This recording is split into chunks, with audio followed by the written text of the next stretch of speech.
घोषणा झाली त्यावेळेस असं वाटलं होतं की संपूर्ण तयारी झालेली आहे राष्ट्रवादीची म्हणून सोहळा असं नाव दिलेलं आहे. पण इलेक्शन मध्ये मात्र तसं काही दिसलं नाही. पूर्ण उमेदवार सुद्धा देता आले नाही. मग ही सोहळाची काही असेल किंवा म्हणजे काही मॅनेज झाल्याचा प्रकार होता की काय होतं पण मात्र काहीच नाही. महानगरपालिका, महापालिका, नगरपालिका, नगरपंचायतीच्या वेळेला राज्य स्तरावर आमची स्वर्गवासी अजितदादा पवार यांच्या बरोबर आमची चर्चा चालू होती. महाविकास आघाडी म्हणून आमची चर्चा चालू होती. त्या ठिकाणी काही पॉलिसी निर्णय घेतल्यामुळे तो जो गोंधळ झाला त्याचा आम्हाला निश्चितपणाने फटका पडला हे मान्य करावं लागेल. कार्यकर्त्यांची भावना होती की आपण काही हो पण कार्यकर्त्याला संधी द्यावी आणि त्या कार्यकर्त्याला संधी दिली तर तो कार्यकर्ता उभा राहील आणि तो पक्षाची प्रामाणिक राहील. परंतु त्या अशा सगळ्या त्या राजकीय परिस्थितीनुसार आम्ही काही जुळण्या करण्यासाठी किंवा आघाडी करण्यासाठी पुढे पावले घेतली होती. त्याच्या बाबतीमध्ये परत आता सांगतो की ज्या वेळेला वरच्या लेवलवर आघाडी होते किंवा जिल्हा स्तरावर त्याची अंमलबजावणी केली जाते का याचा अभ्यास करणं आमचं गरजेचं आहे. मला वाटतं की राज्याच्या आमच्या महाविकास आघाडीच्या प्रमुख नेत्यांशी आम्ही बसणार आहोत की नंतर आम्ही निवडणुका झाल्यानंतर जी धावपळ करतो त्या अगोदरच त्याच्या संदर्भातली सुधारणा घेऊन एक वाक्यता आणण्याचा प्रयत्न करणं गरजेचं आहे. तो केला तरच होईल. नाहीतर काय होतं, कार्यकर्ता खाली वरून आलेल्या अंमलबजावणी किंवा त्याच्या निर्णयाची प्रक्रिया राबवण्यासाठी तो मग स्वतंत्रपणाने स्वतःचा कधीतरी निर्णय घेतो आणि त्याचा अडचणीचा भाग येणाऱ्या काळामध्ये होतो. स्वबळाची भाषा केलेली जरी असली तरी स्वबळावर आम्ही तिथे लढवण्याच्या संदर्भामध्ये ज्या काही निर्णय घेतले होते आघाडीच्या त्यामुळे निर्णय घेतले होते. बाकी येणाऱ्या काळामध्ये दोन पक्षांचा निर्णय चर्चा दोन्ही काँग्रेसचे वेगवेगळे चर्चा होते. वरती विधेयक चर्चा करतात, खाली कार्यकर्ते सध्याकडे जातात आणि निवडणूक अंतरा विषय पण होतो. चर्चा पत्रकारच करतायत असं आम्हाला वाटायला लागलंय. मी 10 वेळा सांगितलेलं आहे विलिनीकरणाचा विषय आम्ही संपवलेला आहे. विलिनीकरणाच्या बाबतीमधली चर्चा सातत्याने काही लोक जाणीवपूर्वक उभं करतायत जेणेकरून आमचे कार्यकर्ते आणि संभ्रमावस्थेत जात आहेत. आम्ही स्पष्ट शब्दात सांगितलेलं आहे संघटना आम्ही स्वतःच्या ताकदीवर उभा करून लढवणार आहोत. विलिनीकरणाचा विषय इथे नाही आणि नाही. प्रत्यक्ष फील्डवर काम करावं लागेल, पक्षासाठी वर्षभर द्यावं लागेल. पण गेल्या काही निवडणुका जर आपण काळ पाहिला तर नेत्यांनीच कार्यकर्त्यांना वारंवार सोडण्याचं चित्र होतं. म्हणजे आपण महापालिका निवडणुकीचं आता उदाहरण घेऊ. समोर भाजप सारखा, शिवसेनेसारखा आताच्या घडीला तर दिग्गजच म्हणता येतील असे पक्ष होते. साध्या लोकांच्या सभा होऊ शकल्या नाही, कॉर्नर सभा होऊ शकल्या नाही.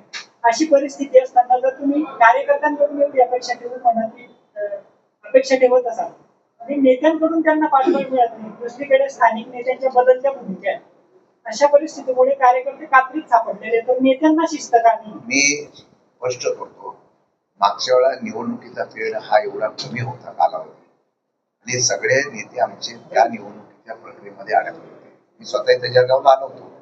परंतु या सर्व प्रक्रियेतून वेळ देता आला नाही.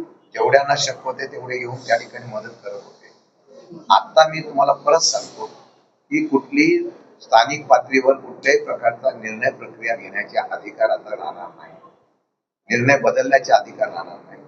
राज्य स्तरावर जे काही निर्णय होतील किंवा निर्णय त्या बाबतीमध्ये काय करायचा हा निर्णय होईल त्याची अंमलबजावणी करण्याचा प्रयत्न हा जिल्हा स्तरावर केला जाईल. स्वतंत्रपणाने निर्णय घेण्याचे अधिकार राहणार नाही हे स्पष्ट करतो. तुम्ही म्हणता त्याप्रमाणे वस्तुस्थिती आहे की मागच्या वेळेला आम्ही थोडस या असलेल्या प्रक्रियेमध्ये कमी पडलो तर कमी पडलो आहे ते कबूल करायला पाहिजे. फक्त ते पुढे कशा पद्धतीने आपल्याला दुरुस्त करता येईल म्हणूनच आत्ताच आम्हाला कुठल्या निवडणुका लढवायच्या याच्याबद्दलचा अहवाल तयार करायला मी लावलेला आहे आणि तो अहवाल तयार झाला की मग आम्ही त्याप्रमाणे त्या असलेल्या कार्यकर्त्यांना ताकद देण्याचा प्रयत्न करू. परंतु एक आहे की सत्तेमध्ये असलेल्या लोकांची तुम्हाला पण माहिती आहे, तुम्ही उघड फक्त बोलत नाही की निवडून येण्याची जी काय त्यांची स्ट्रॅटर्जी आहे ती स्ट्रॅटर्जी ही आम्ही त्या ठिकाणी फार मोठ्या प्रमाणात प्रयत्न केला तरी यशस्वी होऊ शकणार हे मला पण माहिती आहे. परंतु तरी सुद्धा आमचा कार्यकर्ता सक्षमतेने लढण्यासाठी आजही तयार आहे. विशेषतः आज जर बघितलं असेल अनेक लोकांनी पद घेतलेला आहे. त्याचा अर्थ असा आहे लोकशाही टिकवण्यासाठी आम्ही लढतोय. याला पाठिंबा आमचा कार्यकर्ता देतोय. त्याला भविष्यात ताकद देण्याची जबाबदारी आमची राहील. सर महापालिका निवडणुकीपूर्वी मंत्रिमंडळात फेरबदल करणार आहेत. दिवाळीच्या आधी बातमी शिंदे झाल्याची चर्चा देखील आहे. कोणाची फेरबदल करणार आहेत निष्क्रिय मंत्र्यांना ते करतात सदा असं आहे की तो त्यांचा निर्णय आहे. महायुतीमध्ये कोणाला बसवायचं, कोणाला मंत्रिमंडळात बदल करायचा, कोणाला घ्यायचं, त्यांच्या पक्षाचा निर्णय आणि महायुतीचा आहे. त्यामुळे त्यांना काय निर्णय घ्यायचा तर त्यांनी घेतली. ऑलवेल वाटतं त्यामध्ये? हा? त्यांच्यामध्ये ऑलवेल आहे असं वाटतं? मी आज पहिल्यापासून सांगितलं कुठंच आलेलं नाहीये. सगळे सगळे सगळे आता सुद्धा सगळे अशाच पद्धतीने आहे की आपण सुरक्षित आहोत. ठीक आहे. प्रणिती शिंदेंनी म्हटलंय की गृहमंत्री बदलला पाहिजे, त्यांनी राजीनामा द्यावा असं म्हटलेलं कोणी? आहे. प्रणिती शिंदेंनी म्हटलंय. कोणाला? दुसरी देवेंद्र फडणवीसांनी राजीनामा दिला पाहिजे असं म्हटलंय. दुसरीकडे आणलेले दमाने म्हणतात की आपल्याला राज्याला पूर्णवेळ गृहमंत्री मिळाला पाहिजे. आणि याकडे आज गृह खातं जर बघितलं गेलं असेल, आपण सगळ्यांनी बघा, आज ज्या पद्धतीने कायद्याची भीती कोणालाही राहिलेली नाही. माझ्या पाठीमागं कोणतरी आहे, मला कोणतरी वाचवणार आहे, हे ज्यावेळेला सिद्ध होतं त्यावेळेला क्राईम वाढतो. राजकीय पाठबळ आणि राजकीय वरदहस्त मिळालं, अधिकाऱ्याला मिळालं आणि गुन्हेगाराला मिळालं, या प्रमाण वाढतं ना. आज पालघरला सुद्धा घटना घडली ना, म्हणजे बंधुभावाने आज सुद्धा पालघरमध्ये काल अत्याचार केलेला. म्हणजे एवढ्या घटना रोज घडत असताना सुद्धा या बघितल्यानंतर सुद्धा लोकांना भीती वाटत नसेल. आणि तशा पद्धतीने जर कायदा व्यवस्थेच्या बाबतीमध्ये जे कायद्यातल्या त्रुटी आहे, काल आमच्या ताईंनी सांगितलं होतं शक्ती बिलाबाबतीत. मला खरं सांगू, शक्ती बिलाच्या बाबतीत त्या कमिटीमध्ये मी आहे. परवाच्या दिवशी मागच्या अधिवेशनामध्ये एक बिल आलं होतं. त्या बिलामध्ये मुख्यमंत्र्यांचा प्रोसिडिंग बघा. त्यांनी काय सांगितलं की शक्ती बिलापेक्षा जास्त कडक कायदा. शक्ती बिल आणि हा जो बिल आहे केंद्रीय बिल, त्यामध्ये फरक काही नाही. शक्ती बिलापेक्षा जास्त कायदा जो आहे त्या कायद्याची तरतूद करण्यासाठी काही सुधारणा मागच्या अधिवेशनात घेतलेल्या आहे. ते बिल पण मंजूर केलं आहे. पण त्यामध्ये ज्या बिलात दुरुस्ती केलेली आहे, एवढा कडक कायदा जर राज्याचे मुख्यमंत्री सांगतायत की आहे, मग तो कायदा असताना सुद्धा अशा घटना घडत असतील तर कायद्याला काहीतरी बदल किंवा दाग करायचा असेल. इतर राष्ट्राचं मी बोलत नाही, ते म्हणाले की आपल्याकडे लोकशाही आहे, कोर्टामधून गुन्हेगाराला शिक्षा दिली जाते. माझ्या माहितीप्रमाणे त्यासाठी विलंब जो लागतोय, ताईंनी सांगितलं होतं की तात्काळ हा निकाल फास्ट ट्रॅक केल्यानंतर सुद्धा 1.5-2 वर्ष त्याला काही होत नाही. फास्ट ट्रॅक म्हणजे काय? 1 महिन्याच्या आत याचा निकाल लावावा आणि त्याला फाशी द्यावी, असा काहीतरी निर्णय लगेच घ्यावा. मगाशी यांनी सांगितल्याप्रमाणे स्वतंत्र कोर्ट करा ना. त्या स्वतंत्र कोर्टामध्ये स्वतंत्र जज ठेवा आणि त्यांनी महिन्याच्या आतच याचा निकाल लावून टाकायचा. मग ती कायद्याची भीती काहीतरी होईल, नाहीतर त्याच्यावर काही फरक होत नाही. म्हणून गृहमंत्र्यांनी राजीनामा द्यावा ही जी मागणी आहे, गृहमंत्र्यांनी त्या पद्धतीने राजीनामा दिलाच पाहिजे. कारण आता ह्या कायदा सुव्यवस्थेमध्ये जो प्रश्न उभा राहिलेला आहे त्याच्यावर त्याच्या पद्धतीने त्यांनी निर्णय घेतलाच पाहिजे. सर 2029 ची जी निवडणूक प्रणिती शिंदेंनी म्हटलंय की गृहमंत्री बदलला पाहिजे, त्यांनी राजीनामा द्यावा असं म्हटलेलं कोणी? आहे. प्रणिती शिंदेंनी म्हटलंय. कोणाला? दुसरी देवेंद्र फडणवीसांनी राजीनामा दिला पाहिजे असं म्हटलंय. दुसरीकडे आणलेले दमाने म्हणतात की आपल्याला राज्याला पूर्णवेळ गृहमंत्री मिळाला पाहिजे. आणि याकडे आज गृह खातं जर बघितलं गेलं असेल, आपण सगळ्यांनी बघा, आज ज्या पद्धतीने कायद्याची भीती कोणालाही राहिलेली नाही. माझ्या पाठीमागं कोणतरी आहे, मला कोणतरी वाचवणार आहे, हे ज्यावेळेला सिद्ध होतं त्यावेळेला क्राईम वाढतो. राजकीय पाठबळ आणि राजकीय वरदहस्त मिळालं, अधिकाऱ्याला मिळालं आणि गुन्हेगाराला मिळालं, या प्रमाण वाढतं ना. आज पालघरला सुद्धा घटना घडली ना, म्हणजे बंधुभावाने आज सुद्धा पालघरमध्ये काल अत्याचार केलेला. म्हणजे एवढ्या घटना रोज घडत असताना सुद्धा या बघितल्यानंतर सुद्धा लोकांना भीती वाटत नसेल. आणि तशा पद्धतीने जर कायदा व्यवस्थेच्या बाबतीमध्ये जे कायद्यातल्या त्रुटी आहे, काल आमच्या ताईंनी सांगितलं होतं शक्ती बिलाबाबतीत. मला खरं सांगू, शक्ती बिलाच्या बाबतीत त्या कमिटीमध्ये मी आहे. परवाच्या दिवशी मागच्या अधिवेशनामध्ये एक बिल आलं होतं. त्या बिलामध्ये मुख्यमंत्र्यांचा प्रोसिडिंग बघा. त्यांनी काय सांगितलं की शक्ती बिलापेक्षा जास्त कडक कायदा. शक्ती बिल आणि हा जो बिल आहे केंद्रीय बिल, त्यामध्ये फरक काही नाही. शक्ती बिलापेक्षा जास्त कायदा जो आहे त्या कायद्याची तरतूद करण्यासाठी काही सुधारणा मागच्या अधिवेशनात घेतलेल्या आहे. ते बिल पण मंजूर केलं आहे. पण त्यामध्ये ज्या बिलात दुरुस्ती केलेली आहे, एवढा कडक कायदा जर राज्याचे मुख्यमंत्री सांगतायत की आहे, मग तो कायदा असताना सुद्धा अशा घटना घडत असतील तर कायद्याला काहीतरी बदल किंवा दाग करायचा असेल. तर राष्ट्राचं मी बोलत नाही. ते म्हणाले की आपल्याकडे लोकशाही आहे, कोर्टामधून गुन्हेगाराला शिक्षा दिली जाते.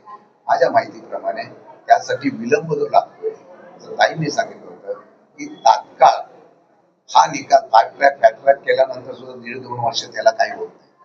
फास्ट ट्रॅक म्हणजे काय, 1 महिन्याच्या आत याचा निकाल लावावा आणि त्याला फाशी द्यावी, असा काहीतरी निर्णय लगेच घ्यावा. मगाशी यांनी सांगितल्याप्रमाणे स्वतंत्र कोर्ट करा ना. त्या स्वतंत्र कोर्टामध्ये स्वतंत्र जज ठेवा आणि त्यांनी महिन्याच्या आतच याचा निकाल लावून टाकायचा. मग ती कायद्याची भीती काहीतरी होईल, नाहीतर त्याच्यावर काही फरक होत नाही. म्हणून गृहमंत्र्यांनी राजीनामा द्यावा, ही जी मागणी आहे, गृहमंत्र्यांनी त्या पद्धतीने राजीनामा दिलाच पाहिजे. कारण आता ह्या कायदा सुव्यवस्थेमध्ये जो प्रश्न उभा राहिलेला आहे, त्याच्यावर त्याच्या पद्धतीने त्यांनी निर्णय घेतलाच पाहिजे. सर 2029 ची जी निवडणूक चेहरे जे आहेत ते इतर पक्षांच्या संपर्कात असल्याच्या बातम्या आहेत. आपल्या पक्षातले काही बडे चेहरे आहेत, बडे नेत्यांची नाव आहेत, ते दुसऱ्या पक्षाच्या संपर्कात असल्याची बातमी आहे. त्या संदर्भात काही तुम्ही चर्चा विचार विनिमय झालाय का? त्या पक्षाची भूक किती आहे मला कळत नाही. त्यांच्या पक्षामध्ये कार्यकर्ते आहेत ना, त्यांना कधी संधी देणार आहेत का नाही? तर दुसऱ्या पक्षाची लोक घ्यायची, नेते घ्यायचे आणि आपला पक्ष वाढवायचा आणि देश काबीज केला म्हणून सांगायचा, हा फुगा आहे. ज्यावेळेला बदल होतो ना, त्यावेळेला ते सगळे जसे ह्या काठावरून तिथे उडी मारणार आहेत, ते लगेच काठ बदलायला लगेच तयार होतील. मला वाटतं की आम्ही हीच काळजी घेऊ की आता जो आमच्यावर राहणार आहे तो भले कार्यकर्ता आणि नेता म्हणून आहे, त्यालाच ताकद देण्याचा प्रयत्न करू. मला माहित नाही की कोण आता दुसऱ्या पक्षामध्ये जाण्यासाठी आमचा कोण नेता आहे. मला वाटतं की आमच्याकडे आधी बसलेले आमचे फक्त एवढेच नेते राहिलेले आहेत, मोठा नेताच कोण नाहीये. आता ह्याच लोकांना मोठं करण्याचा प्रयत्न आम्ही करू आणि जे पक्षाची प्रामाणिक राहतील अशा लोकांना ताकद देऊ. आपल्या एकमेव नगराध्यक्ष भुसावळ त्याचे अपत्र झालेले आहे. त्यांनी थेट आरोप लावला की संजय सावकारे यांनी चुकीचे कागदपत्र बनवून आणि मला अपत्र वगैरे केले. आजच्या परिस्थितीला त्या अपत्र झाल्यानंतर आपल्या पक्षातील एकही बड्या नेत्यांनी एक शब्दही काढला नाही, तर कुठेतरी एकाकी पडल्याचं अजिबात नाही. त्यांच्याशी प्रमुखांशी आमची चर्चा चालू आहे, भाऊंची चर्चा चालू आहे. पक्षाच्या सरकाराच्या वेळेला आले होते, त्यांच्याशी मी नगराध्यक्षांशी पण बोललेलो आहे. त्यांनी ज्या ज्या वेळेला पक्षाशी बोलतील त्यावेळेला पण मला एक सांगायचं वाटतं, लोकशाहीला कधी आपण मानणार आहोत का? म्हणजे निवडून आला की त्या निवडून आलेला अपत्र करायचं आणि परत सत्तेचा वापर करून लगेच त्या ठिकाणी, ही एकच केस नाही आहे, अशा 2-3 केस आहेत ज्यांच्या महाराष्ट्रामध्ये विरोधातला माणूस निवडून आलेला आहे त्याला अपत्र करण्यासाठी लगेच खेळी दिली जाते. आता सातारा जिल्ह्याची जिल्हा परिषद आपण बघितली ना, म्हणजे सत्तेचा वापर करून विरोधातली घेतलेली सत्ता परत मिळवण्यासाठी ज्या सत्तेचा उपयोग केला जातो, शेवटी कायदेशीरच लढाई लागणार आहे.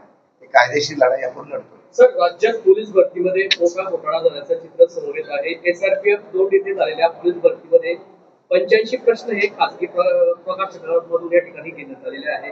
3,977 विद्यार्थ्यांनी परीक्षा दिली होती. यावरूनच काँग्रेसचे नेते विजय वडेट्टीवार यांनी सोशल मीडियावर पोस्ट केली, तसेच रोहिणीताईंनी देखील पोस्ट केली. नाही, हा विषय मला माहित नाही, बोलतील. परंतु एक आहे की भरती प्रक्रिया जी आहे ती निपक्षपातीपणे झाली पाहिजे. हजारो एकदम पोलीस भरती आता होत नाहीये. पोलीस भरती करण्याच्या संदर्भात त्या जागा रिक्त राहिलेल्या आहेत. मागच्या वेळा 12,000 पोलीस भरती करतो सांगितलं. काही महिन्यापूर्वी मुख्यमंत्र्यांनी बोलले की आता लगेच पोलिसांची भरती करणार.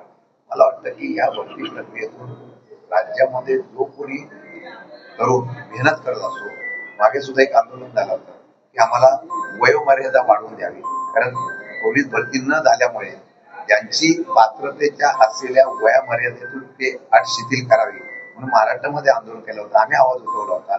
मला वाटतं की या सर्व प्रक्रिया करत असताना त्यात जर भ्रष्टाचार झाला असेल तर सरकारचा हा फेल्युअर पण आहे आणि म्हणून या संदर्भामधली चौकशी करावी अशा प्रकारची मागणी आम्ही.